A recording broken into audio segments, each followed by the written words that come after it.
তোমার সাথে ঘোরাঘুরি করো। কি ব্যাপারটা কি, তুমি পাইছো কি? নিক্সনের সাথে কি কিসের সম্পর্ক তোমার?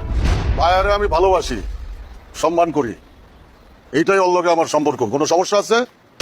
দুনিয়াতে মায়া মানুষের অভাব পড়ছে, এই বিধবা মায়ারে বিয়া করতে হইব। ও কি দুনিয়ার বাইরের মায়া? একটা মেয়ে মানুষের একলা পায়া মুখে যা আসে তাই কওয়া যাইব না। আরে থামো তোমরা, থামো। আর শোনো, আমরা এই কলোনির সবাই মিলে সিদ্ধান্ত নিছি এইখানে কোনো মেয়ে একা থাকতে পারবো না, এইটাই শেষ কথা। হ্যাঁ, এটাই শেষ কথা।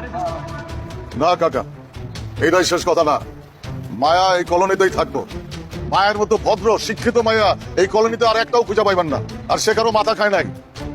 আমার ভাই ব্রাদার তারে নানান কাজে হেল্প করে, কারণ আমার ভাই ব্রাদার আমার ভালোবাসে, আর আমি ভালোবাসি মায়ারে। মায়া আমার লগে এই কলোনিতেই থাকবো।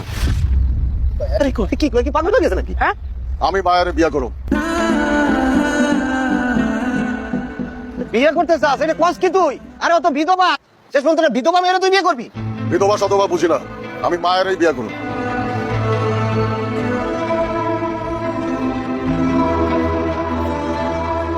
আমি ঠিক করছিলাম আর কোনোদিন বিয়া করব না, কিন্তু আপনারা দেখার পর ঠিক করছে আমার এই একলা জীবনে আপনারই দরকার। আমি আপনার সাথে এমন একটা সংসার করতে চাই যেখানে থাকবে খালি মায়া আর ভালোবাসা। চাইলেও লাভ নেই। এই সমাজের মানুষরা আপনার ভালোবাসাকে সংসার পর্যন্ত যাওয়ার আগেই নষ্ট করে দেবে, আর আমি সেটা চাই না। কাকা, আমাকে 7টা দিন সময় দেন, আমি 7 দিনের মধ্যে একটা নতুন বাসা খুঁজে কলোনি থেকে চলে যাব।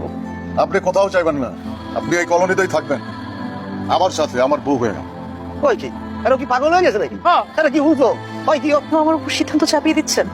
কোনো সিদ্ধান্ত চাপাচ্ছি না, আমি আমার ভালোবাসার অধিকার খাটাচ্ছি। কে কি কইব এটা ভাবার টাইম এই নিক্সনের নাই। আমার মন কেউ বিষাইতে পারবে না, কিন্তু আপনি চলে গেলে বিষ লাগবো না। আমি আপনার অভাবেই মরে যাব।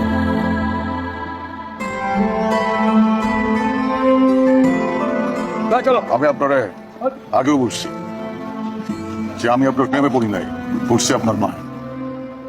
আমি জানি আমি আপনার যোগ্য না, কিন্তু আপনার ভালোবাসায় আমার আপনার যোগ্য করে তুলবেন, আবার হেল্প করবেন। প্লিজ আমার ফেরান না।